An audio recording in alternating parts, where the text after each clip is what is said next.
This is Lemon's Car Spotting. You post to Instagram with the hashtag Lemon's Car Spotting. We pick the hooptiest. They are so incredibly terrible. And which one we want to become a real Lemon's build. It does car-like things. I've been pushing for one of those in Lemons too, and those are very affordable. Hey everybody, it's Nick and Eric. This is Lemon's Car Spotting, the program where you guys tag your photos on Instagram with hashtag Lemon's Car Spotting. We find them, we talk about them on this show. And before we get started this week, we always appreciate comments on YouTube. You guys have an even more limitless supply of useless car knowledge than we do, which is saying something. One comment that stood out from a previous episode a little while ago was about a Mosler. Somebody linked to an article saying, you got to read this article. The headline is How Media Killed This Incredible Supercar. And I mean, it was either media or the fact that they couldn't make a curved piece of glass for this thing. But, yeah. Or, the whole fact that, fiberglass might crumple when you crash and then everybody in it dies. Things like that. Yeah. It was either one or the other. All right. So each week we have a couple of awards, the hooptiest and the Lemon's Car Build, which is the car we want to actually see turned into a real Lemon's race car. All right. And I will, of course, be the one who is running the choosing. Phrased very well there, where my left hand represents the Lemons build, my right hand represents the Hoopty build, and Nick will close his eyes and tell me when to stop. Stop. Left hand's up.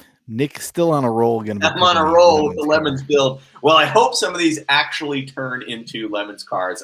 Somebody out there, speaking of the things you can do in the comments, is keep an actual record of what we've chosen as a Lemons world or a Lemons build, because we certainly don't. And we can check them off the list as they show up to races. All right, here we go. Oh man, starting out, I obviously thought it was the mainstream weird micro car, which is the smart car, but no, it's the offbeat weird strange micro car for those people who for whom the smart car is too normal. This, of course, being the Scion IQ. Yeah, I feel like these allegedly have a back seat. Am I right about that? I think you're right. Is it a 3-seater? Like, does the person sit sideways in the back? I don't remember. I remember like poking my head in one, and like there is some semblance of a seat in it. Not that anybody would ever be able to actually fit in it. And you also have to not have legs. Which, I'm all about building cars for people of all walks of life, or not walks of. I'm just digging myself a hole at this point. Yeah. I think you should probably stop there. Yeah. Let me take over and say that this being made by Toyota as opposed to Mercedes probably makes it a better car. Let me also say, on the subject of being a 3-seater, in a lot of places here in the Bay Area, being one of them, you have to have 3 people in a car in order to be a carpool, unless you have a 2-seater. So if you're in a Miata and you have 2 people, you can still go in the carpool, even though the minimum is 3. So this car is the unfortunate, I will never sit anyone back there, and I also can't go through the carpool lane with 2 people. All of that being said, I've always really liked these and smart cars. They never caught on here for a lot of fairly obvious reasons. One of them being they don't get good gas mileage. I mean, you look at something like this and it should get like 100, and it gets like, as much as a Camry hybrid, which has actual room for people and things. But, in cities, there's a lot of weird little parking spots that I'm sure you could get into. And it's just kind of a neat little street legal golf cart. So I'm kind of into it. Yeah, what these are great for, and I think the wheelbase is almost certainly too short to race in Lemons. What these are great for is Lemons rallies. We've had a whole bunch of smart cars. Yeah. And there's nothing better than 2 people smushed in one of these for like a 1,200-mile trip. Yeah. So, and the theme possibilities are endless. You can make a shopping cart, little Tykes car we just had on our recent rally. That stuff's all in play. So I mean, obviously, Lemons Rally is a great place, for things that aren't eligible for various reasons to be in a Lemons race. If you don't want to do the safety equipment, if your car is too ridiculously humongous or too ridiculously tiny, bring them both on a Lemons Rally. Yeah, highly recommended. All right. God, we burned up a lot of time on that baby. Oh, man. Oh, God. So we were just talking about this. I made the coastal elite mistake of confusing the Corsica and the Beretta. This is a Corsica because the Beretta, as Eric informed me, is the two-door. Yep. That's about all there is to say about that. They had the same pushrod 4 cylinders at Cavalier, or the same V6 that GM put in everything. Completely forgettable, even in the Midwest. But this one has the telltale faded clear coat of all GMs of this era. God, and the telltale sign of abandonment.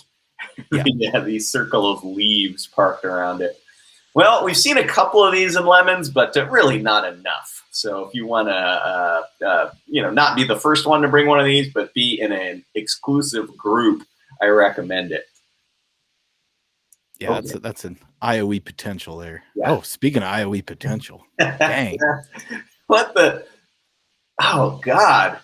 It's a Malibu, like a G-body wagon. Yeah, boy, it's been shot in this photo from some distance, so it's hard to tell. Has the same proportions within itself of a Caprice wagon, but is about 80% the size, I guess. I've always liked the design of these. They sort of, I mean, all G-bodies, we've mentioned it several times. The G-bodies, completely accidentally is one of the better aesthetic designs of that period. The wagon is no different. It's got that smooth tailgate, right? Like all the lights are in the bumper, so it's got sort of that slab back end, which is cool. You can put total Camaro rally wheels, raised white letter tires, which is kind of a thing that you see on these, and obviously wide range of V8 and other choices and aftermarket parts. I don't know that we've ever seen one of these wagons in Lemons. We've seen a Fairmont wagon, which is kind of the same idea. Yeah, they the G bodies and those non-Mustang Fox bodies have all been snatched up by drag racers because they're hella butt ass light. They weigh nothing, which means they're great safety vehicles as well. I mean, they're great. There's all kinds of parts available. All the G body stuff slaps on there, and then I think some Camaro stuff too. I don't know. Other people know better than I do. I'm sure you in the comments could probably elucidate upon this. Yeah. How would you set up a Malibu for road racing? That's the question of the week. I think the Iraqi taxi is actually the way to go. But oh man, is that a Maverick? Speaking of forgotten sort of Malaise-ish eras pseudo muscle cars, it looks like a Maverick. We've talked about Maverick before on Lemons Car Spotting, and we've never had one in a Lemons race. This one has the extra Malaise sort of plastic rear tail cap on it, but with still the chrome bumper. So it could be one of those weird like 74 crossover years. Although, God, knowing them, did they ever put like a molded in bumper on one of these? Or God, I don't know. I don't know anything about Mavericks. All I do know is if you're thinking about running an old Ford, everybody's seen a Mustang. Be different. Challenge the status quo and bring a Maverick. Yeah, or bring a Mercury Comet, which was the same thing. Same thing. Right, exactly. The cool mid-60s Comet Cyclone, super awesome, and then the Cyclone fell all the way down to being a Maverick, a badge engineered car. So why what these look like to me are, if you've ever seen like a mid to late 70s Australian Falcon, like the Maverick looks a lot like that. Yeah. Well, and at this point there are so few of them left on the street that I feel like you could say like, oh yeah, now this is an Aussie import. They never sold these here, and it would be kind of believable. There's your theme right there. Convert it to right-hand drive and tell people it's a Falcon. Right. Exactly. Oh man, it's a Somerset Skylark. Skylark, I guess, says This, the yeah. yeah, this is the X body, right? So this is Yeah. like the citation. Um, my grandmother famously had one of these, albeit it was the Pontiac Phoenix version Ooh.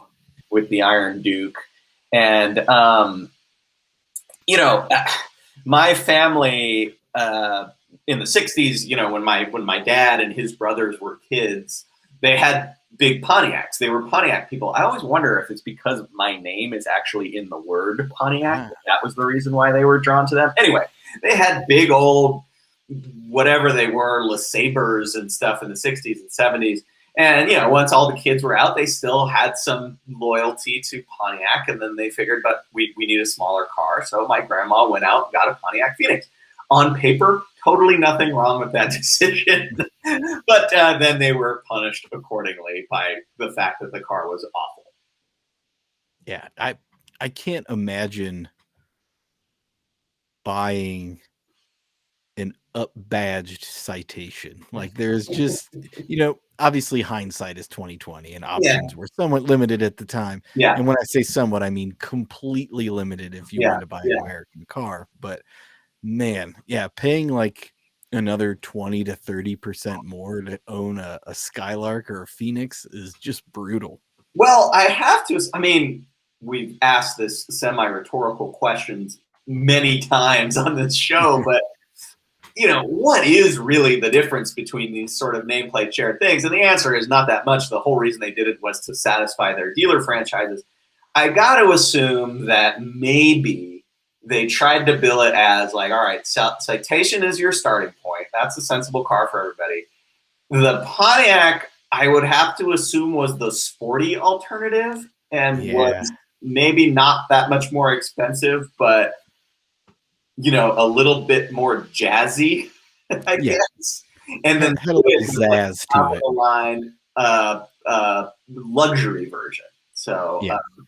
yeah, Which meant it probably most of them came with automatics if I was a betting man. yeah, indeed. God, you know, I remember. I don't know why this stands out in my memory because I would have been way too young to understand what it meant. And I actually still don't understand what it really means. But in any case, my grandmother's car, I do remember, would stop running every once in a while. And it was this thing that it did. And it had these big red warning lights on the dash. And, you know, like any car, all the warning lights come on when the engine stops running and the key is still in the on position. One of them was a big old one that said generator. And it didn't make any sense to me as a kid. Like, why does a car have a generator? And of course, at a time, cars did have generators, but surely a '79 Pontiac Phoenix did not, or did it? No. Ah, man. Yeah. Generators went out like whenever alternators came in. So, like, what, the mid 60s? Yeah, it was got to be before this era. So what does that mean? Does that mean A, these are equally plausible in my mind. Okay, option A, General Motors had a whole bunch of leftover gauges that said generator, and they said, why would we throw these away? It costs extra 30 cents to make a piece of tape that says alternator. Or B, they were catering to their just consistently hella old clientele. Doesn't matter whether it's 79 or 2021, their clientele is going to be 86 years old. And so you have to have warning labels that register with them, but those people when they were 30 years old. So if you were 79 years old in 1979, then you needed a warning light for when you were 30, which would have been 1939, which would have been generator. So that's the two theories behind that. I think you answered your own question, and it's both. It's obviously both. Or as they say in the GM boardroom, a win-win situation. That's right. Saving money, catering to the olds. Yeah, man, with the olds. With the actual olds. All right. Oh, baby. What? Oh, an Accord Amino. Look, I get it. You want an El Camino, but Yeah. you want it to work all of the time. Uh-huh. Therefore, Yep. Honda Accord you. There's only one solution to that problem, and this is it. Man, I feel like every Honda Accord of this vintage, which is like what, 92, yeah, 93, somewhere in there, sure. they were all absolutely just falling apart at the seams when I was in high school 20 years ago.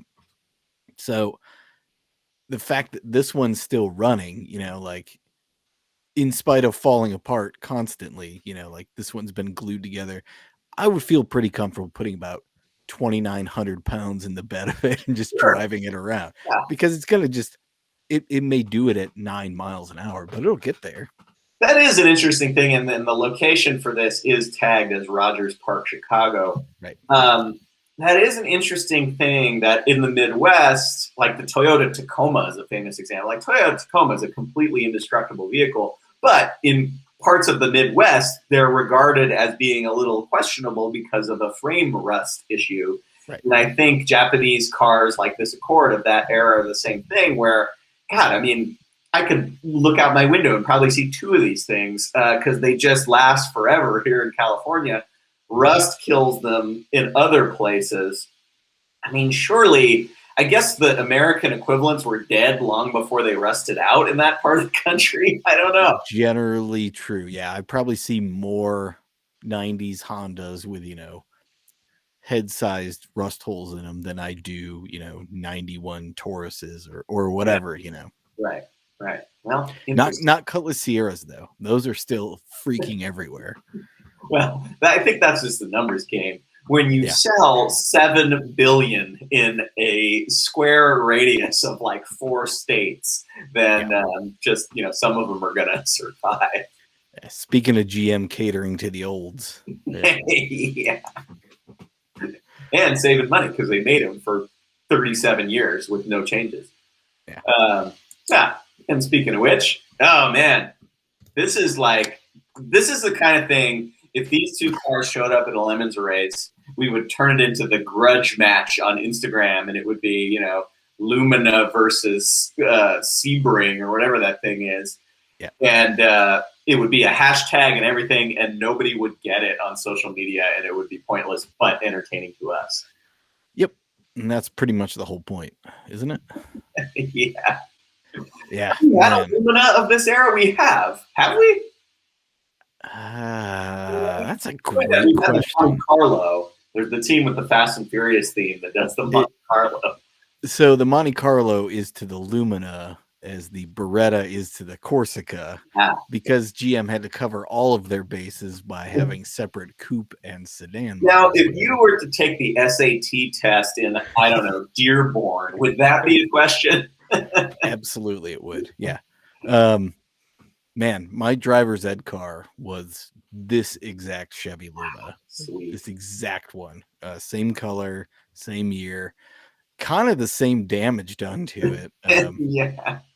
They all have the same rust spot also if you're in the Midwest, which is right under the gas tank door. It's just this, it is shaped almost like a perfect oval right under there. So whatever was going on with the stamping, it was bad on every single one of these and every single round Monte Carlo. That's hilarious. It's kind of great. Man. I got an email, not to ignore the Sebring part next to it. I got an email asking if we're still doing our famous promotion, which is that Sebring's race for free at Sebring. And as long as until you hear otherwise, if there's a race at Sebring and you bring an honest to goodness Chrysler Sebring, you do get your team fees comped. And it's got to be a real Sebring. We've had people like, can I bring an E30 with a Sebring badge on it? No, you can't. Can I bring, something that's got some Sebring parts on it? No, it's got to be a real Sebring. But still an ongoing concern. So, as it should be. Yeah. Right. Yeah. Oh man. This car, in terms of 80s sort of sporty Japanese coupes, has the greatest delta between looks and function. In terms of, it is the best looking and the worst functioning. Yeah. What is the over under on functioning headlights? Wow, man. Is it's one? Are you betting the over or the under? I was going to say 1/2. Yeah. Yeah, boy. And I don't know. I mean, these things, they had the 2.6 is it the Astron motor, and those things just, oh boy, they had some very fundamental design flaws that caused catastrophic problems. People have swapped in 4G63s, which is the obvious Mitsubishi corporate swap. You know, that gives you no more possibility of going far, but it does give you the possibility of producing 900 horsepower while you're doing it. While you're traveling your 900 yards, you can have 900 horsepower. But yeah, I mean, compared to the Supra, which was kind of too long and bloated, what else was there at the time? The RX-7 was an attractive car with many other inherent problems. Yeah, and yeah, I would put the RX-7. I think the RX-7, it would have been the second generation RX-7 at this time. Better looking than the Supra, not as good looking at this. I mean, the box flares are great. The wheels, which were 16s, I believe, which were big at the time, and wide too. These are like 16x8, something like that. Just great proportions. Not too much overhang like the Supra. A cool little integrated deck lid spoiler. They just nailed the design on this, and then were let down by the fact that the mechanicals were Mitsubishi.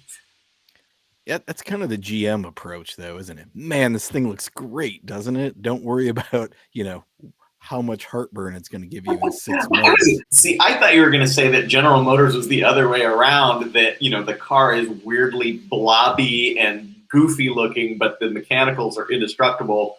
I don't know, the 4th generation F-body C5 Corvette maybe fits into that description. But in any case, maybe that's the swap, LS1 into that. I'm sure somebody's done it. How about an LT1? LT1, not to be confused with the LT1. I love that, how General Motors like, we need a new name for a motor. The Lieutenant LT1. Let's use something that we've already used not that long ago, but it is completely different. Okay, moving on. Speaking of the 01 Taurus.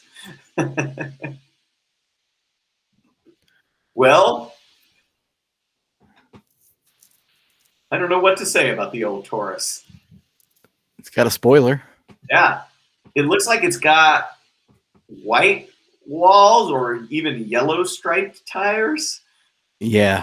It's got the you see those on like the Cadillac ETC if you see one in the wild.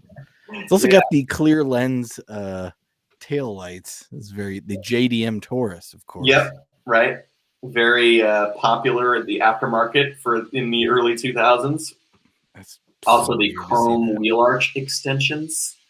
I would be willing to bet this has a Vulcan V6 that was designed in 1981 in it. Yeah, I think that's a fair assumption. What are those wheels from?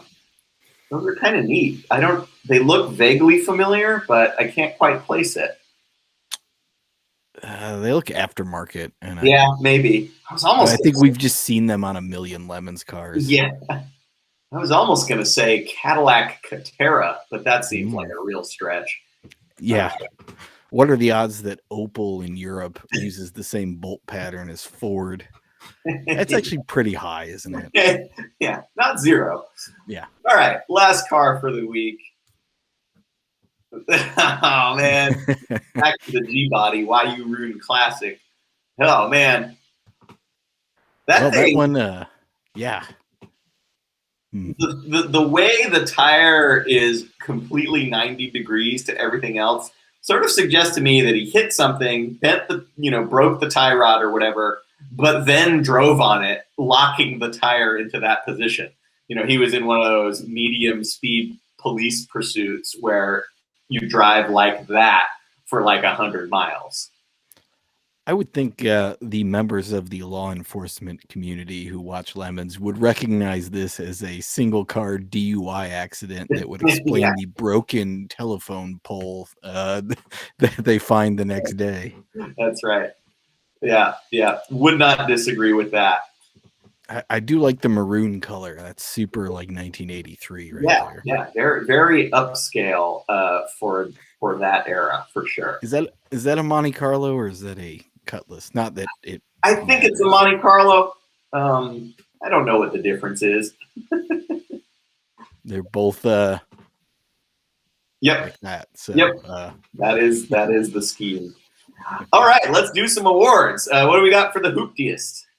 well, I was totally sold on the mint condition Skylark for a bit and the 81 Malibu, but now that I see the obvious something terrible has happened to Monte Carlo, it's pretty hard not to stick with that as the hooptiest thing on this week's episode. I'm looking at my list, and I wrote G body for this one, but it looks like Grody in my handwriting. Yeah. Yeah, that's pretty darn hoopty, I must say. That does make me feel. That's the car you find in the junkyard when you're kind of just looking for stuff. Yep. And you kind of open the door and you immediately close the door. Yeah, exactly. All right. Well, for the Lemons build, I'm going to stay in the General Motors family and scroll backwards to the Skylark. Oh yeah. We've had a citation or two. I don't think we've had a Skylark, and man, you'd have to race it in essentially stock configuration for the maximum effect. But look at it; it's elegant and yet compact and sporty at the same time. That's right. I don't think we've had any of the badge engineered citations, and this is just frankly the only one I've ever seen in my entire life in the last 15 years. Yeah, so, absolutely. yeah, I mean, slam dunk. And we would probably even be okay with some understated red letters with some white piping around them to kind of match the color scheme. Yeah, absolutely. That would be cool. So, in addition to telling us your G-body road racing secrets, tell us in the comments how you would prepare this X-body Skylark for Lemons Racing, both in terms of performance and aesthetics, because both very important. Absolutely. I think that's going to do it for this episode of Lemons Car Spotting. Remember, when you see crap like this, nope, pointing's hard. Be sure to tag it with this on Instagram, and we will talk about crap cans here on Lemons Car Spotting. We'll see you guys next week. Oh, man. That one is in mint condition, too. Rockwood Mall. Where in the Midwest is that? I say that because now I'm also noticing the Cutlass Sierra in the background. I believe this guy is in Ontario, which is the extension of Michigan, really, if we're honest about it. Yeah, yeah, definitely. Is that a gas can in the passenger seat? Maybe he's trying to beat the carpool rules with the gas can riding shotgun.